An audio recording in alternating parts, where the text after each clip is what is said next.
നമുക്ക് ഈസി ആയിട്ട് ഫോളോ ചെയ്യാൻ പറ്റുന്ന കുറച്ച് ഹെയർ കെയർ എന്നും ഞാൻ ചെയ്യാറുണ്ട് കേട്ടോ. അതിൽ വളരെ ഇമ്പോർട്ടൻ്റ് ആയിട്ടുള്ളതും എല്ലാവർക്കും ഫോളോ ചെയ്യേണ്ടതുമായിട്ടുള്ള ഒരു ഹെയർ കെയർ ടിപ്പാണ് ഇന്ന് പറയാൻ വേണ്ടിയിട്ട് പോകുന്നത്. തലമുടി ആകുമ്പോൾ എന്തായാലും ജട ഉണ്ടാകുമല്ലേ, അത് ലോങ് ഹെയർ ആകുമ്പോൾ കുറച്ച് കൂടുതലുണ്ടാകും. സോ ലോങ് ഹെയർ ആണെങ്കിലും ഷോർട്ട് ഹെയർ ആണെങ്കിലും നമ്മൾ ഹെയറിലെ ജട എടുക്കുന്ന സമയത്ത് എപ്പോഴും എൻഡിൽ നിന്ന് മുകളിലേക്ക് മാത്രം ജട എടുക്കാൻ വേണ്ടിയിട്ട് ശ്രദ്ധിക്കണം കേട്ടോ.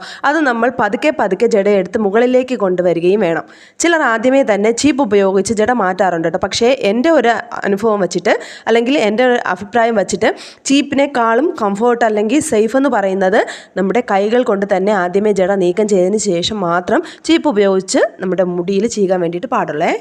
പിന്നെ മെയിനായിട്ട് ശ്രദ്ധിക്കേണ്ട മറ്റൊരു കാര്യം എന്ന് പറയുന്നത് നമ്മുടെ മുടിയുടെ തുമ്പിൽ അമിതമായി ചീകുന്നത്, അതായത് ചീപ്പ് ഉപയോഗിച്ച് ചീകുന്നത് മുടിയിൽ സ്പ്ലിറ്റ് എൻഡ്സ് വരാനുള്ള ചാൻസ് കൂട്ടും കേട്ടോ. അതുകൊണ്ട് മാക്സിമം മുടിയുടെ തുമ്പിൽ ചീകുന്നത് ഒഴിവാക്കാൻ വേണ്ടിയിട്ട് ശ്രദ്ധിക്കണം കേട്ടോ. കൂടാതെ മുടി ചീകുമ്പോൾ കൂടുതൽ സ്ട്രെസ് കൊടുക്കാതിരിക്കാൻ വേണ്ടിയിട്ട് ശ്രദ്ധിക്കണം.